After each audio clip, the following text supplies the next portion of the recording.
The following program was provided by an independent producer solely responsible for its content.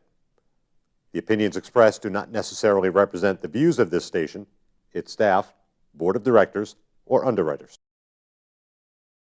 Welcome to Common Sense Living, the stepping stone to success. Common Sense Living, where common sense makes perfect sense. Think of Walt Disney. He didn't quit. That's common sense. Like Abraham Lincoln, turn your negatives into positives and your chaos into order. Patience, persistence, perspiration make an unbeatable combination for success. Welcome to Common Sense Living, where common sense makes perfect sense. Welcome to one more edition of Common Sense Living. We are so delighted because today we have a special program for you, a special topic that is going to get you off your seat. So if you have seat belts at home, find them, because today we're going for a very interesting ride. And I want to tell you, I am thrilled. I am very, very excited about today's program. And I have with me Brian Young, our new co-host of our program, Common Sense Living. How are you doing, Brian? I'm doing fantastic today, Jose. What's new in your life? Well, you know, it's another day. The birds are singing, and it's a little chilly out. It is a little bit chilly, but, you know, the warm weather is coming through, so hopefully, you know, it's going to be a little bit warmer in the next few days. Yeah. So, as I was telling you, my dear friends out there at home and in your mobile phones or on the computers, whatever you're watching Common Sense Living, you know, today we have a very, very hot topic. And I don't know if some of you remember, last year there was a major debate on evolution versus creation. And the main topic was, is the creation model viable? It's a viable worldview in a way. So, in other words, is it possible that we came to this world by creation from God, or did we come through evolution? And the debate was between Bill Nye, the guy from the Science Planetary. Bill Nye the Science Guy. Yeah, the science guy. He's very famous all over the places. And, you know, Ken Ham from the Creation Museum down there in Kentucky. And then the whole debate took place down there at the Creation Museum, and Bill Nye went into their turf. And, you know, it was a fascinating debate. And today we're going to deal with some topics. So I don't know, what was your view about that debate in general? Well, I mean, the debate itself, you look at it was, again, the argument between evolution and creationism. The purpose of it, you know, they're teaching evolution in the school system. As a child I was growing up, my textbooks have said, you know, we are all descendants from this mass tree, and, you know, you start at a molecule, you go forward, you evolve into the next being, and then you go. They have a whole diagram of a shark to a lungfish to, you know, catfish, and then somehow along the way we evolve into man. Whereas creationism, we were created by God. And what the whole purpose of the debate, you know, they're trying to discount again. So Ken Ham has, you know, the creationism side through Genesis, what he looks at. So they're trying to discount, is Ken Ham's model viable? And instead of actually providing a different model other than evolution, and again, it's all based upon science, you know. Right. You look at it, they look at a couple of different, they look at experimental and observational science, and they argue about it, and all scientists are going to use observational science. And then the other things they look at is origins of historical science, and that's really going to be, the historical science going to be, you know, concerning our past. So the real debate that Ken Ham was really looking at the fact of the historical science of, these are things that we can't see. It happened in the past, we can't observe it, so we can't say for certain what's happened. Now you get into science. Now, what is science? But we will get there. We will get there. So I know you're getting excited about it, and this is great. But we will talk more in details about the scientific aspect of it in the second part of it. But I personally, you know, my view of that debate is that I took some of Bill Nye's remarks quite seriously, and I think I want the audience also to hear some of those remarks, not necessarily in the first part about science. Right now, I just want to bring some of the remarks about what is the underlying worldview that is protruding these ideas that he has, which is okay to be an evolutionist if you want to be. I mean, that's not a problem. But here's my problem with Bill Nye's comments. So let's take a look at some of his comments. Denial of evolution is unique to the United States. I mean, we are the world's most advanced technological, so I mean, you could say Japan, but generally the United States is where most of the innovation still happens. People still move to the United States.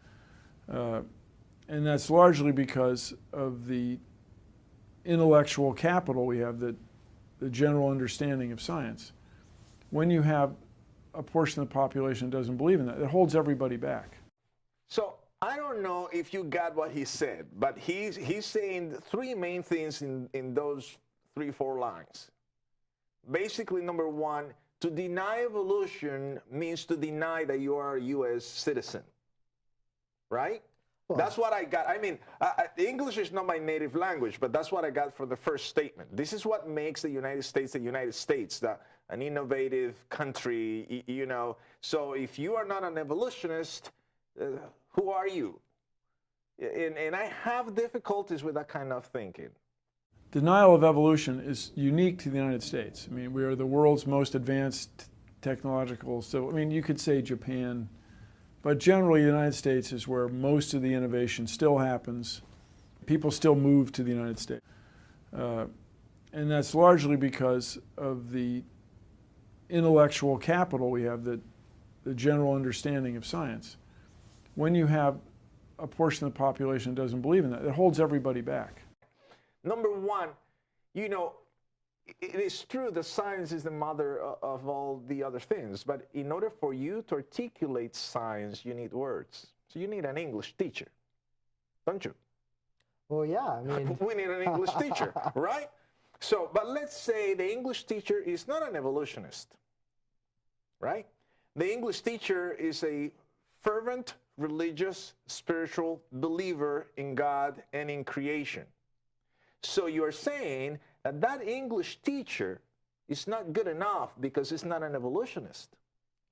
Well, that's a real issue there, because how can somebody, you know, essentially there are plenty of people that are scientists, the PhDs, you know, they have their doctorates from leading universities, they're in leading positions teaching, college professors at universities right now, different colleges across the country, where they are scientists. They're the leaders in their fields. Ken Ham actually showed it on the debate. He had several people that, you know, they had outstanding education, you know, leaders in the fields. They were creationists. Absolutely. And they used the knowledge and the divine wisdom bestowed upon them to do groundbreaking things in science. You know, like the MRI, for example, was designed by a creationist. Yeah. In fact, this is what I want to tell Bill Nye, and you know, I'm not a scientist. I love science. Everything that makes sense for me, I am with it. And you know me, I am for it. But here's the thing. You know, when you say that a believer holds everybody back. Denial of evolution is unique to the United States. When you have a portion of the population that doesn't believe in that, it holds everybody back. That's an insult. Let me tell you why. By 1850, most of the major inventions that everything else has been built on were built and designed by believers. The greatest minds that have ever existed, Copernicus, Galileo, Newton, Einstein, What's the name of this other fella, the guy from the 3 Laws of Thermodynamics? I forgot his name. It'll come back. But, you know, all those people were believers. Every scientist have built upon their foundation. There's no breakthrough since Einstein. Everybody has just built on what Einstein developed or discovered or whatever. I'm not saying that Einstein was a believer in God. He never said that he was not a believer. He never called himself an agnostic or an evolutionist. And what he said was that God was unknowable, which means there's no way that we can know the infinite. That implies that he accepted God as some being up there beyond his own capabilities. Well, the thing about it too, and this is my great thing about it, he believed that he didn't know everything. And in the fact of the things that he did not know, he could not approve or deny whether it was true. So if you can't, and that's the thing about science, if you cannot prove your theory, then you can't say that it's a fact. Right. So, and if you can't prove the existence or non-existence of God, he couldn't say it's a fact, and so he would not. And even Darwin himself, he said himself, I am not an atheist. No, it's not. And think about one of Darwin's main principles, he really, and it started with the finches. Now, he kind of drew the whole tree of life and how they try to make the tree of life go, most evolutionists. His whole statement started with 2 words. I think. I think.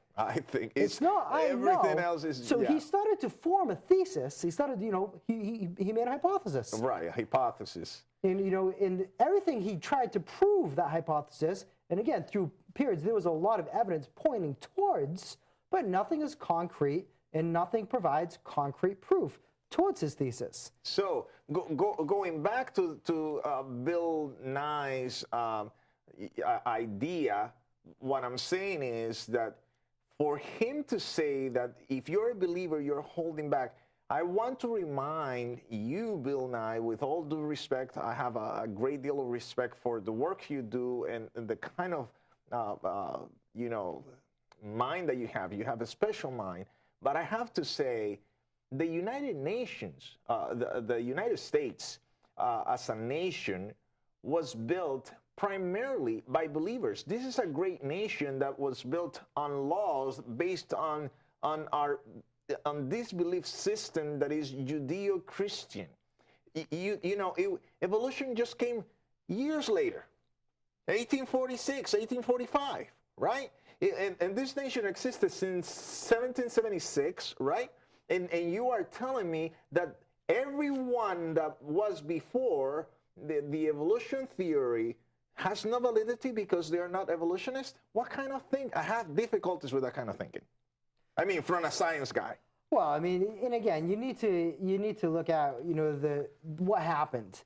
You know, Darwin found the different types of birds that each one of them slightly evolved, you know, within their own kind. Yeah, but that's not evolution. We will talk about that later on. That's a whole other story. Yeah, we will talk. That's adaptation. That's speciation, but that's not evolution. So we'll talk about that later on down the road. Darwin's whole principles are based on that. I know. We will get to that. Now, I want the audience, our friends up there, to listen now to Bill Nye's second remark on this concept of, you know, innovation and yada yada. Let's take a look. And I say to the grown-ups, if you want to deny evolution and live in your world that's completely inconsistent with everything we observe in the universe, that's fine. But don't make your kids do it, because we need them. We need scientific voters and taxpayers for the future. We need people that can, we need engineers that can build stuff, solve problems. So, do you hear that? I don't know. What do you take? What's your take on that statement?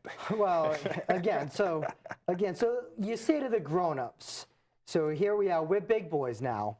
Okay. And we choose to deny evolution. Now, what he's really saying is he's pushing the agenda of, it only takes one generation to erase history. So if you want to believe in that, that's fine. Just don't teach your children. Because if you teach your children... Why is he afraid of that? Well, because if you teach your children, they might know something that differs with what they do. Okay, let me give you an example. I personally went to a boarding school, right? That was a Christian boarding school, okay? So in the Christian boarding school, they have to comply with the state laws, and the state laws, their books are, what they teach is evolution.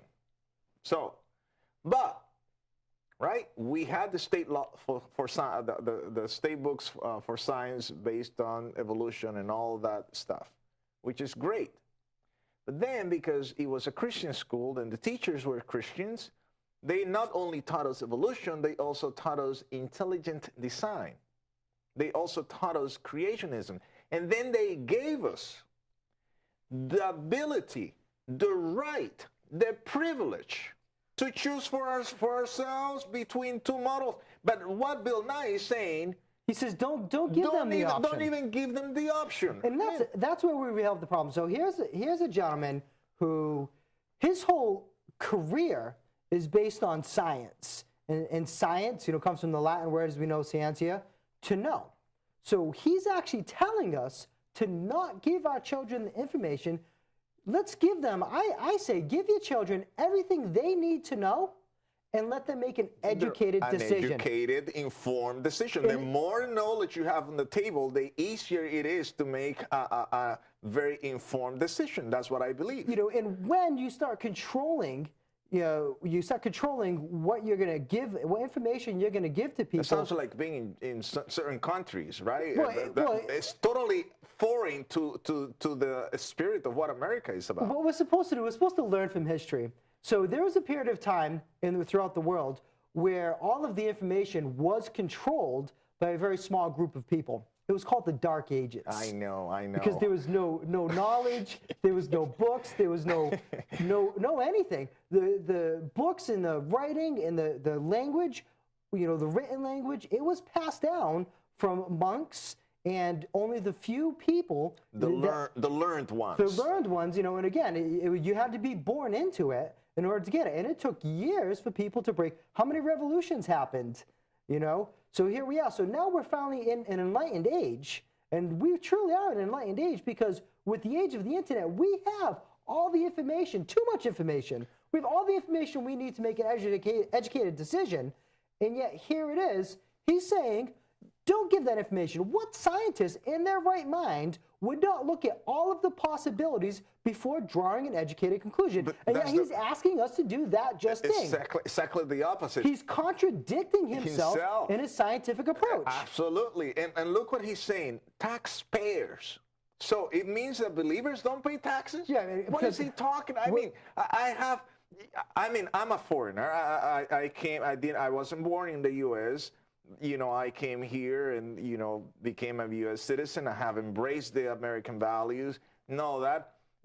And I pay my taxes like everybody else. And you're saying that if, believers, if you have to be an evolutionist for you to pay taxes and support this country, what kind of mindset is that? Yeah, what's wrong with these Christians these days? They're always so happy. Don't they pay taxes? And also saying problem solvers, to solve problems. So it means that if you're not an evolutionist, you are not able to solve any problem. I want to tell you, for example, I do spiritual-based counseling to kids. And there are areas where science cannot help. And the only thing that can help those kids that go through trauma, through major problematic issues, is spirituality. It's a connection with God, a connection with something higher than themselves.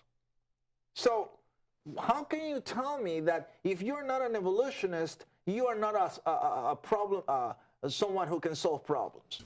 For the future, we need people that can, we need engineers that can build stuff, solve problems. And again, in order to solve problems, you really need to look at every possible angle.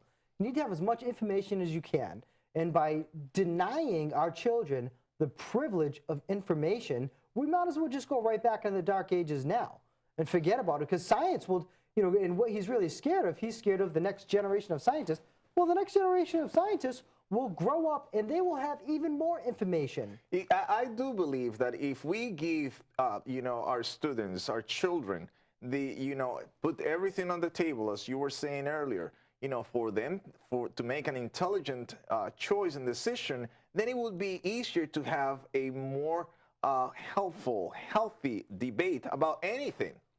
But the problem today, I talk to kids that have never heard that God created the world.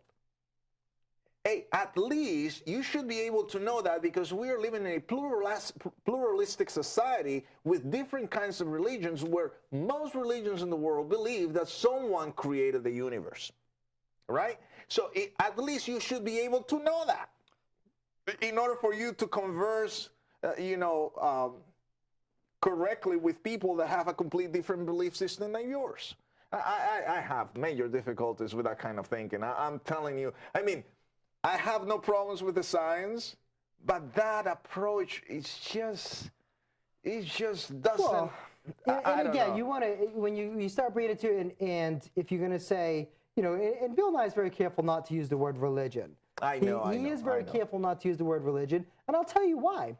The reason he's careful not to use the word religion, because if you look at the definition of the word religion, there's many definitions, but one of the definitions is basically a set of beliefs concerning the cause, nature, and purpose of the universe, especially when considered as the creation of a superhuman agency or agencies, usually involving devotional and ritual observances, and often containing a moral code governing the conduct of human affairs. And we will talk about the moral code in a few minutes. But by using that definition of the word religion, that applies to science. Absolutely. So he's very careful not to use the word religion, and instead he uses the word believers, and believers are going to be those that believe in a higher power or higher being. My personal higher being is God and Jesus Christ. Absolutely. He's the one who we say is the divine being in this world. Right. Now, let's take a look at another statement of Mr. Nye, because as I thought and listened to him, and the more, as a foreigner, someone who respects, America, the American values, and I have chosen to embrace these values in here, is totally contrary to what America is. And that's why I wanted to take some time just to deal with this, because people need to see these things. Because, the fact that I'm not naive, or I'm not stupid simply because I'm not an evolutionist and I don't believe it's the same with you or a lot of millions of people out there. So let's take a look at this statement of Bill Nye. In another couple centuries, that worldview, I'm sure, will be. It just won't exist. There's no evidence for it. So he said Christianity in 200 years it will cease to exist, and that sounds familiar. Well, what he's really saying is that by not teaching your children, you're going to lose the knowledge, because his plan, and the plan of most scientists and the people that are controlling things at the moment. Their plan is to take that knowledge and information away. Eradicate the knowledge. Eradicate it. By not teaching one generation, they in turn won't teach the next. And if that happens, then of course that knowledge is now lost and gone forever. But the great Voltaire, the French scientist, mathematician, and physicist, whatever, he also believed that Christianity was going to be eradicated. And you know what? His house is a museum, a Christian museum. Isn't that fascinating? It's fascinating because when you look back at the Bible, there was also another person a couple thousand years ago whose whole purpose in life was to eradicate Christianity, and his name was Saul. And we know what happened with him. he got converted, right? So we are praying for Mr. Nye, because I really like the guy. He has there's some kind of graciousness about him, the way he speaks. Very, very intelligent, very, very articulated, and very careful in the way he uses his words. The idea of God as the creator will never disappear from the history of mankind. And let me tell you why. Because it's built in the psyche of every human being. Anthropology tells us that every group in all ages, no matter where, they all have this notion that there is someone greater, higher than themselves that they ought to worship. Whether it is through, like the Native Americans, you know, worshiping the moon and the trees and the sun and whatever, or the Africans doing the same somewhere, or the Indians worshiping, you know, Vashti, Vishnu, and Shiva, and all those different goddesses or gods. So what I'm trying to say is that because this idea of a spirituality is built in the human psyche, no matter what, even if we allow the kids not to have any contact with religion or spirituality, it will come back to it. Well, it's a kind of divine intervention is what I like to call it, because there's how many times in the last 100 years we have seen it's every 10, 15 years, all of a sudden here's another old ancient artifact that pops up, and it happens to be, you know, the Dead Sea Scrolls, the Shroud of Turin. I mean, here's all these artifacts that pop up, and they were said to be lost for generations. Some of these things have been lost for 1,800 years, 2,000 years. And archaeology keeps bringing things up, validating the biblical narrative, the biblical account. So let's take a look at this other statement about Mr. Ham that Bill Nye made about Mr. Ham's accent.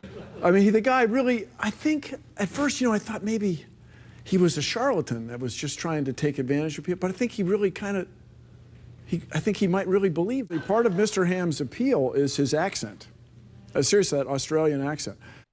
You see, I don't expect that from a person of his caliber, because that is called ethnocentrism, which means my language or my ways of speaking or my ways of doing things are better than yours. I find that derogative. I speak with accent, and I chose not to have American accent because I want people to know that I'm not a native from here, from the U.S. So what's wrong with the accent? What does the accent have to do with anything? Well, again, what is he trying to say? Help me out. I think the whole purpose of this here is Bill Nye in this separate interview, he's really just trying to discredit. And one of the main reasons that people discredit is you're going to poke fun at somebody. You make fun of them. And when you make fun of them, it's a form of discrediting him. You know, and he says the only thing I can really appreciate about him is his accent. And again, but what does your accent have to do with whether you're right or wrong? I mean, the guy really, I think at first, you know, I thought maybe he was a charlatan that was just trying to take advantage of people, but I think he really kind of, I think he might really believe. Part of Mr. Ham's appeal is his accent. Seriously, that Australian accent.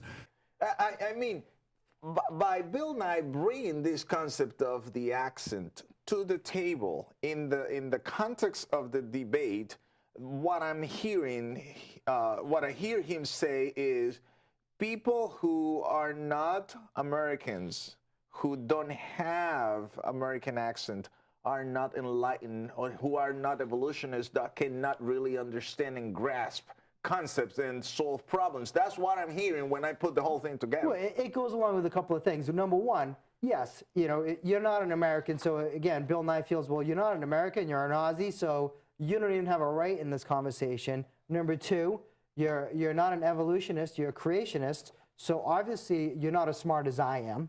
Without directly insulting him, he's insulting him. So, and by your accent, and you haven't assimilated into our society, you know, we cannot respect you because you do not think the same way that I think. And this is the great part about it. And at one point, Bill Nye, he quotes the Constitution as the, you know, one of the points of the Constitution, one of the articles of the Constitution. And I have a clip about that. One of the articles of the Constitution, he says, was to promote science.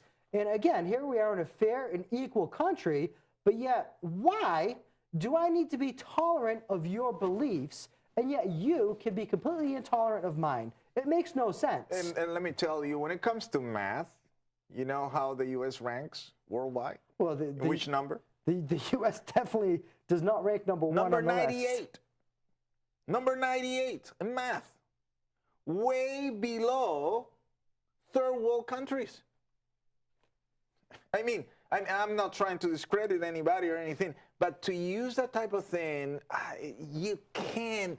It's totally contrary to the spirit of what America is all about. Opportunity, the ability to being able to, you know, speak up your mind, which I respect, he's speaking up his mind, but you know, we don't have to be derogative to people who don't think like us. I mean, Mr. Bill Nye, I expect more of you, really.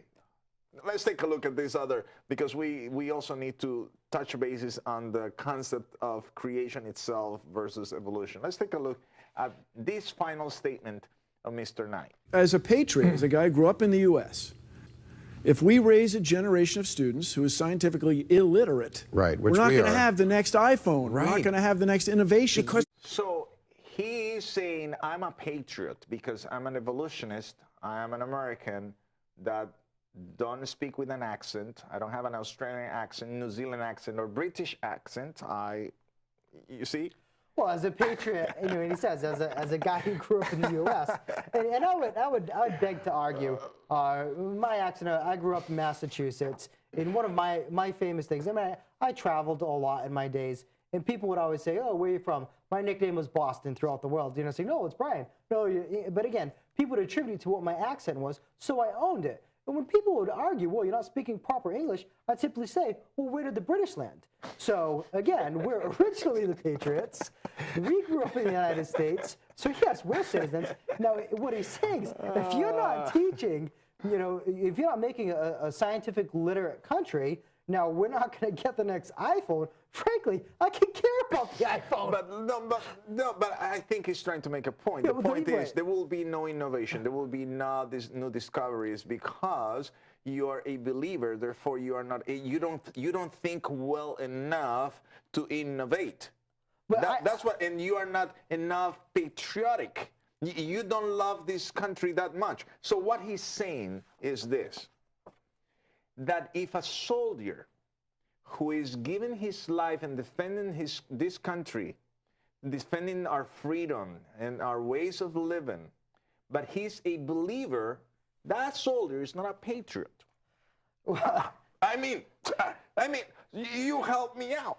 And again, Help me out if I'm mistaken in this kind of reasoning. He is saying that it's unpatriotic. I think, and again, rather than putting it like that, I'd rather look at it this way.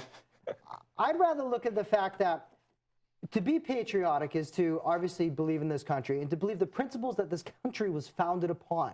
And part of this is freedoms of speech, freedoms of religion, freedoms of education.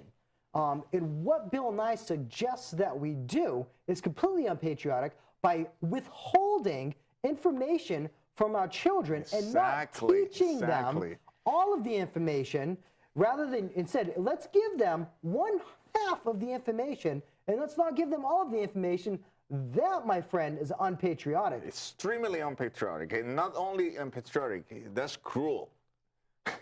That's cruel. And you see, from a person of his stature, of his caliber, his abilities, I expect much better. I'm looking for more substance, more grace, more royalty, if you wish. Well, it's a common tactic by you know, again, that whole scientific community. It's a common tactic. Rather than put forth a valid argument, they rather try to attack you and pick you apart for your personal beliefs. Because you believe different than I do, you must clearly be wrong. And that's the whole basis of it. So rather than be accepting and tolerant, as you know, we all should be, and is what the Bible calls us to be, he specifically goes against and attacks and calls them out. You know what? He's not smart because he doesn't believe in evolution. He's not patriotic because he's an Aussie. He wants to teach the children everything. I don't think you should. I mean, come on, Bill. This is ridiculous. I had to bring these statements because it's just the more I thought about it, I said, this is exactly the opposite of what we stand for, what we fight for in America, you know, and try to convey that to the rest of the world about, free thinkers and you know, the ability to being able to look at the whole spectrum of ideas and then choose. This is a marketplace of ideas. So I don't know, but you know, that's enough for dealing with Bill Nye. We have a few minutes still to deal with the concept itself. So the debate was basically, was this a creation a viable model? And I would say absolutely yes, absolutely. And let me tell you why. Well, Bill Nye brings very, very important points that need to be addressed. And I want to say this before I address those points. Number one, some believers who might be watching this program, some religious people, spiritual people, however you want to call yourself, might also felt uncomfortable with what I'm going to say tonight or today. And because I might say some things that might not agree with your worldview, but I will definitely will not agree with Bill Nye's view. Yeah, I think that's it's important. You know, we're each to take the information that we gather, and we're supposed to make our own decision based upon the information we gather. You know what? I'm not really attacking Ken Ham. And do I agree with Ken Ham completely? No, I don't. Do I agree with Bill Nye completely? No, I don't. I actually agree with a lot of what Bill Nye says. There's a lot of great evidence that he puts forth. Absolutely. So he was asked in the program, he was asked in this last program, can you tell people in a nutshell why they should be evolutionists? That was pretty much the question. And, you know, what evidence is up there. So he mentioned, look at the trees. You take the trees like the Boy Scouts and you take off and start taking off the, you know, and counting the rains, and then you know a tree is 60,000 years. How can you tell me that we are only 6,000 years old, that the Earth is only 6,000 years old? Now, we talk about radio stars. You know, we are talking of major amount of years for a star to be formed, right? And then we're saying that the universe is only 6,000 years old. So I can see why Bill Nye and all the evolutionists have this belief that, you know, God could have not created us. So let's talk a little bit about that. What do you think? Tell me what you think about it. Well, there's a lot of things. So the first thing, the universe, and again, the creationism model, which Ken Ham suggests, he says 6,000 years old. And he's basically tracing the lineage of the Bible all the way back to Adam and Eve. Right. Okay? Now, when you look through the Bible, yes, that's going to be the 6,000 years that he's going. And then 4,000 years from the flood, from Noah up until nowadays. And that's where Ken Ham's creationism model and Bill Nye, that's where they really object. But we had to look at, you need to really consider, and what's your basis for thinking of what time is? We need to really consider what time is. Now, there's scientists that, you know, they've been looking at the stars, and they look through the telescopes, and as they're looking out, and they know that it takes so long for light to reach one place to another. Now, this isn't a measure of time, this is a measure of distance. So for how many light years away, there's planets and stars that, you know, they're 50, 60, 70,000 light years away.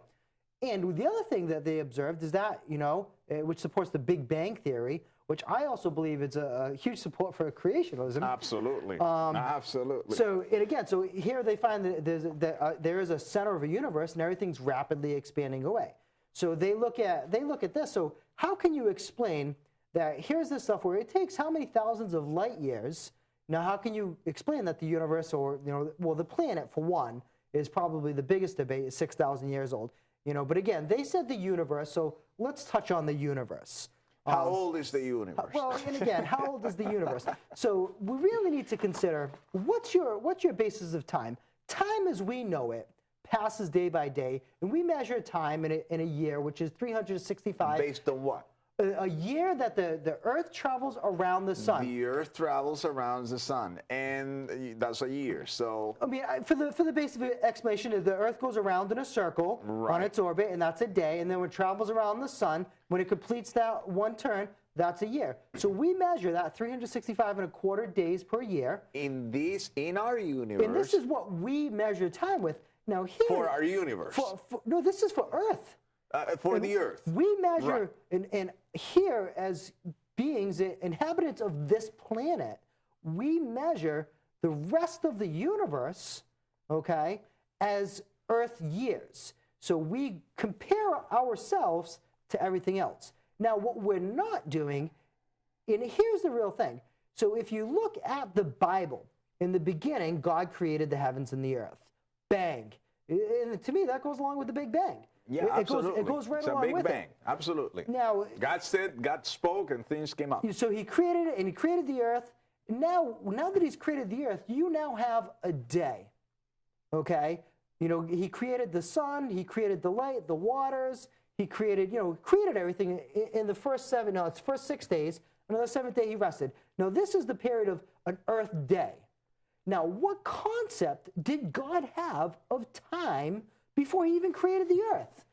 Now, and here's but let's take it one step further. what need does God have of time? Of course, he doesn't have any, right? But let's say, what is time? We don't know how to define it. There's no scientific way or linguistic way of defining what time is. We can describe a little bit what time is. We can live in it, and we can be out of it when we die.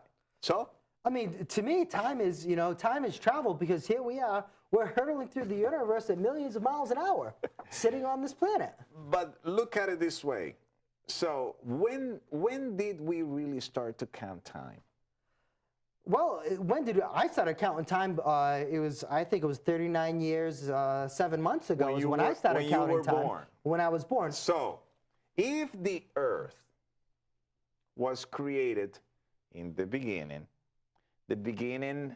for the earth begins at that time when it was created, right? So, if Adam was created, it means that time began for him right there. But did they count time? No, they didn't count time. They didn't count time because he lived in eternity. Well, so when you're living in eternity, there's no need to count time. Because as we know, the story of the Garden of Eden, he provided Adam with everything, and all of his needs were met. There's no need for time. There was no need for time. There was no because he is sickness. living forever. There was no disease. All the food he wanted, he didn't feel pain. It was all there. And then they went and sinned and disobeyed God, and they decided to tell no to God. And God said, the day you eat of the fruit, that day you shall die. That means the time bomb started. Why? Because the process of decay began at that moment. You see, if there's no decay, there's no need to count anything, because there's nothing to count from. Right, because prior to the first sin, there wasn't death. Exactly. So there was no need. What need did you have to count time, other than, well, this is yet another day before I die?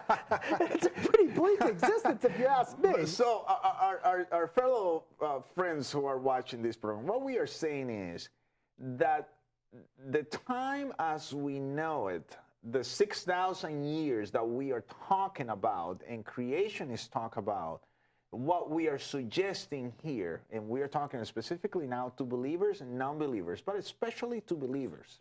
What we are suggesting now is that those 6,000 years began at the moment of when human beings decided to sin.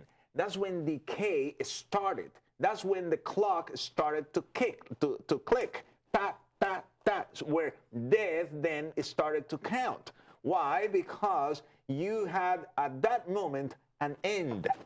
Right, because before that there was no end. And as we look at it, like Romans 5, chapter 12, it says, through one man, sin entered the world, and death through sin. Before that, there was no sin, and there was no sin, death. there was no death, therefore there was no need to count There time was no, at all. there was no end. There was only no a beginning. There was only a beginning. There was only a beginning, but there was no end. So, when we see then fossil records that are millions of years, it is possible. Because we don't know how long Adam and Eve lived on this earth before they started to decay because of sin. And that's the great part about it, because, you know, how can, you know, this is, again, historical observations, you know, it's historical science. We look back at it, and you tell me what scientist can tell me beyond any doubt, you know, they say beyond a reasonable doubt. Well, it's tough for them to have a reasonable doubt because they designed the equipment, and a lot of the equipment is flawed. You know, again, carbon dating. There are over more than a dozen ways of doing. And again, I can't argue. Measuring that. There's many different ways to measure how old things are. And what I do know, a lot of them contradict each other. I know, you know? All the time. So all the time. How can you explain to me? And it's not whether or not Ken Ham and his creation model is really viable. It's provide an alternate that I can believe in. And this is one of the things that Bill Nye himself said. He says, you know, you need to provide something, and then you need to be able to predict something's going to happen, and then you could prove it. So basically he's saying use the scientific method. You make an observation, you guess what's happened. But applying the scientific method to evolution, it doesn't fly. It doesn't hold up every time. Single time. And the great part about it too is that how many gaps are there in evolution that the scientists will turn around, they'll just throw something in there, and what is it, that new fish lizard that they said that's a stickleback. Whatever. I don't know what it is. That's the newest one. Well, because it created new metabolic capabilities, whatever. Well, the whole purpose but of it's still a fish. It's a fish lizard, is what they said. But it's still a fish. But the purpose of it, he says, well, you know what? We formed a hypothesis. We took the information we had. We made an educated guess based upon the information we had. We looked for it and we found it. And you mentioned earlier in the program, I said we are not there yet. But you mentioned earlier, about the birds and the finches, right? The finches. Well, yeah, and again, because the bigs adapted, and I mentioned that's speciation, adaptation. That's not evolution. It's still a bird. Right. It's a bird. It's still the same kind. It's not an interspecies. It's not like a bird and a cat went together and you had a cat bird. And this is what Darwin really taught in his book of The Origin of the Species, that through millions and millions of years, things can evolve from one kind into another. That means that a giraffe potentially could become a rhinoceros.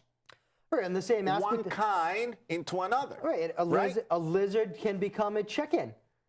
I mean, are you saying the T-Rex now evolved into a chicken? And we're ridiculous, and that's the best part about it. Oh man. Anyway, but here's the thing that. Science in itself too, and he's basing a lot of this through observational science. Well, when, and I ask you, when has a single scientist observed one species transform and evolve into an entirely different species? There's species that have mutated, through different, chemicals or environment changes, climate changes. There's been mutations, there's been adaptations, speciations. There's been genes that have split, and one didn't form completely and kind of went off a little different way. But there's been no species that completely evolved into a different species. Into a species, yeah, but not from one kind to another. You're not going to have this bird. I mean, he's talking about the finches, and that's the great thing about it. Here's the finches. You got one, their beak is specifically adapted to crack open a certain type of seed. So it's got a much longer beak and more protruding. Yeah. And the other one's gonna have a smaller beak because it's designed more to peck into, like, say, a coconut. Right. So they adapted over a period of time specialty tools, for example, and we as humans adapt also. But they didn't become a different animal. It didn't change. It didn't change. So this is what we are saying. What we are saying is evolution does not stand the test, the basic test of science called observation. It doesn't. No, because you haven't observed. And with this, we are not saying either. We are not saying either that creation is scientific. We are not saying that either. But this is what we are saying. The Bible says, by faith, we believe that God formed, designed the heavens and the earth by faith. We are not claiming science for creation. We are saying we accept that by faith, and that's okay with us. I'm not less patriotic than you. I don't pay less taxes than you. And though I speak with a kind of funny accent, I still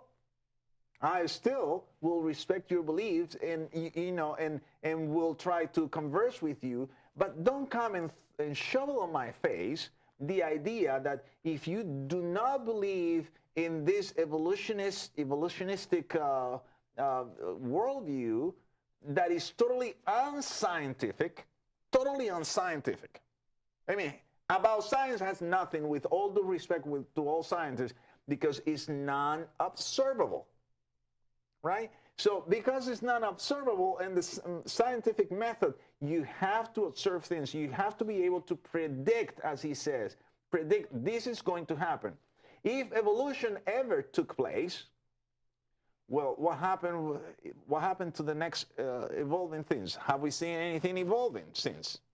Every aspect of evolution they have, when you look at it, somewhere along the lines, there is a missing link, and they have not been able to conclusively draw in what that missing link is.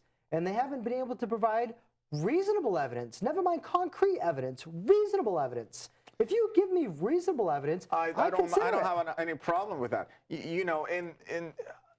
But again, it goes back to the concept. I am so thankful to, I went to this particular school in Mexico, right, that I mentioned earlier. And my teachers gave me the opportunity to be able to see both views, worldviews.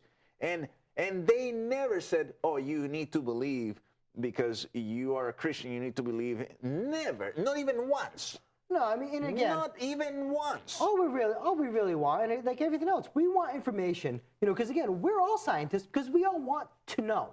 And that's the thing about it. I may not have a doctorate, or I may not have a bachelor's in science, but guess what? As a human being, from the moment we're born, every single one of us is a scientist, because we start growing in our life and we yearn to know. So how can you honestly say that every single person on this planet is not a scientist? Because every person, from the time they were born to the day they die, they learn new things. They experience new things. We all experience new things, right? So we have to wrap this up, but I want to offer this booklet. It's called Coming Again. It's a very interesting booklet that deals with some concepts, why the Bible is a reliable book, and some scientific evidence why the Bible is a reliable book, some archaeological evidence, historical evidence about the Bible, and other themes like, the 666 and what will happen, the mark of the beast, the type of things that people like it, coming again. So will be available. This book will be available to the first 10 people. The first 10 people that sent an email to the email that appears on the bottom of the screen, parousiar@yahoo.com. The first 10 people that sent an email saying, I watch and I love Common Sense Living, we will send you this booklet to the first 10 people that sent us that email for free. We will send you this booklet for free. Please make sure that you write your address so that we can send it to you, right? Otherwise, we will not know where to send it. But if you want this book in a digital format, you just tell us in the email. Send it to me in a digital format, and we will send it to you in a digital format for PDF or for your Kindle or your smartphone or whatever. So this book will be available for you free of charge as a gift from friends and members of Disciples of the Word Ministries. And Brian, we have to wrap this up. So what would you tell parents about Bill Nye's idea, a final idea? What would you tell parents about Bill Nye's counsel not to allow the kids to be exposed to different kinds of information? And I say to the grown-ups, if you want to deny evolution and live in your world that's completely inconsistent with everything we observe in the universe, that's fine. But don't make your kids do it, because we need them. We need scientific voters and taxpayers for the future. We need people that can, we need engineers that can build stuff, solve problems. Well, what I'd like to tell parents is, you know what, make up your own mind. Look at the information you have, and you know what, give your children a choice. Don't withhold information from them. If you're going to withhold information from your children, you're going to lie to your children. So give your children all the information you possibly can. Teach them what you want to teach them. Raise them up to be good people and good citizens, because that's the patriotic thing to do. As a patriot, as a guy who grew up in the U.S., if we raise a generation of students who is scientifically illiterate, right, we're not going to have the next iPhone. Right. We're not going to have the next innovation. Because that's the patriotic thing to do, right? So, my dear friends, we are so thankful that you took this time to watch this edition of Common Sense Living. And I just want to finalize this by saying, you know, it is very patriotic to expose yourself to different worldviews. It will enrich your mind. It's going to enlighten your soul to be, you know, this is what America is all about. Different people from different cultures. By looking at those different ways of life, we have become a great nation. And the principles on which this nation was founded, those principles are perennial principles, and these principles that are Judeo-Christian principles have made this nation what it is, a great nation. To walk away from those principles will bring disaster. I'm telling you, since Bill Nye was prophesying, you know, in 200 years Christianity is going to disappear, I'm going to prophesy. We walk away from those principles, it's going to bring disaster upon us, because we will go back to the dark ages that you were mentioning earlier. We will go back to only one way, only one view. And no, there's not only one way and one view. To be exposed to every view and for you to make an intelligent choice, that's the way to go. We are all intelligent beings. We are all grown-ups, as Bill Nye said. So therefore, it's time for us to start really thinking big. Thank you for listening and watching Common Sense Living. Welcome to Common Sense Living, the stepping stone to success. Common Sense Living, where common sense makes perfect sense. Think of Walt Disney. He didn't quit. That's common sense. Like Abraham Lincoln, turn your negatives into positives and your chaos into order. Patience, persistence, perspiration make an unbeatable combination for success. Welcome to Common Sense Living, where common sense makes perfect sense.